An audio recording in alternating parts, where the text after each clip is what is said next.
ایک مسئلہ اچھی طرح سمجھے کہ آج کل حج میں جانے والے حجاج کرام اکثر و بیشتر حج تمتع کرتے، یعنی یہاں سے عمرہ کا احرام باندھ کر کے مکہ مکرمہ میں داخل ہوتے۔ بعض مرتبہ ایسا ہوتا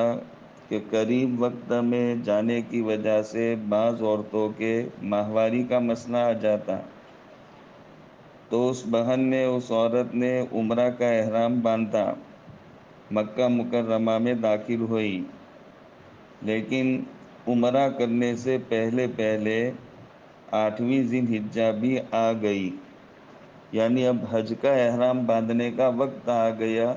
اور وہ ابھی ماہواری سے پاک نہیں ہوئی، تو اب وہ عورت پریشان ہے کہ وہ کیا کرے۔ تو اس کے لیے مسئلہ یہ ہے، برابر سمجھ لے کہ وہ بہن عمرہ کا احرام کھول دے، اور عمرہ کا احرام کھول کر اپنے بالوں میں کنگا وغیرہ بھی کر سکتی ہے، کر لے، اور حج کا احرام باندھ لے، اور حج کا احرام باندھ کر کے حج کے تمام ارکان ادا کرے، مینا جائے، عرفات جائے، مزدلفہ جائے، سب ارکان ادا کرنے کے بعد جب حج سے فارغ ہو جائے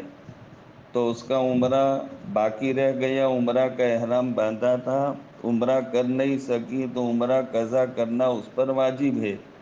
تو حج سے فارغ ہونے کے بعد وہ چھوٹے ہوا عمرہ کی قضا کر لے، اور اس کی قضا کرنے کے لیے تنعیم جگہ سے احرام باندھے، یا حدود حرم سے باہر کہیں سے بھی جا کر کے وہ احرام باندھ سکتی ہے، اور احرام باندھ کر کے وہ عمرہ کی قضا کر لے۔ لیکن عمرہ قضا کرنے کی وجہ سے اس پر ایک کفارے کا دم دینا بھی لازم ہوگا، اس لیے وہ بہنوں کو پریشان ہونے کی ضرورت نہیں۔ اگر ایسا اتفاق ہو جائے اور عمرہ کرنے کا موقع نہ ملے اور 8ویں ذی الحجہ آ جائے، تو وہ عمرے کے احرام سے باہر آ کر بالوں میں کنگا کر کے پھر سے وہ حج کی نیت سے حج کا احرام باندھ کر کے حج کے ارکان شروع کر دے، اور وہ عمرہ کی قضا بعد میں کرے اور کفارے کا ایک دم دے دے۔ اور اگر موقع مل جائے تو عمرہ کر لے اور پھر 8ویں ذی الحجہ کو حج کا احرام باندھ دے، تو یہ اگر موقع ملے تو کوئی مسئلہ نہیں۔ اللہ یہ مسئلہ سب کو سمجھا دے، اور اگر کسی کو یہ مسئلہ پیش آ جائے تو اس انداز سے وہ عمل کرے۔